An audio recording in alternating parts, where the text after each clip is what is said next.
The Kennedy family has lived through more heartbreak than almost any American dynasty.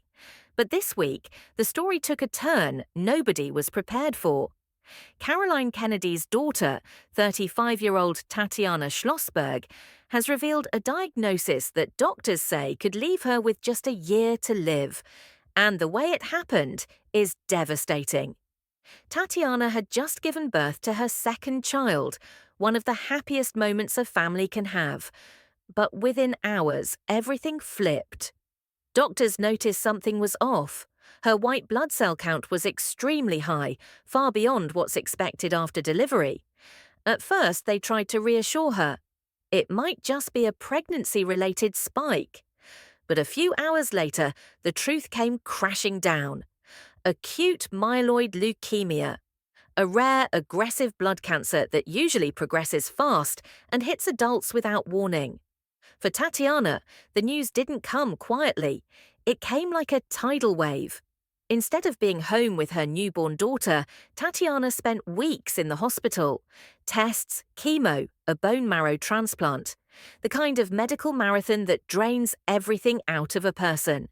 When she relapsed, she began clinical trial after clinical trial, pushing through brutal treatments just to buy time with her family. In her essay, she wrote something that shook readers. Her doctor told her he could likely keep her alive. For a year, maybe. That kind of sentence sits heavy, and it hits even harder knowing the Kennedy family's history of loss.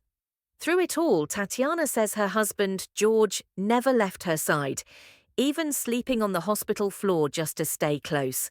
Her parents and siblings stepped in, raising her children, covering her, protecting her from seeing their heartbreak. For many Americans, the Kennedys feel almost mythic, famous, powerful, untouchable. But their private tragedies have been relentless. Assassinations, accidents, and early deaths that never seem to stop. And now another chapter has been added, one that feels painfully unfair. Tatiana is a young mother, a journalist, an environmental advocate, and someone who has already spent her life trying to make the world better. Her diagnosis reminds everyone watching just how fragile life really is. Even for families we think of as larger than life.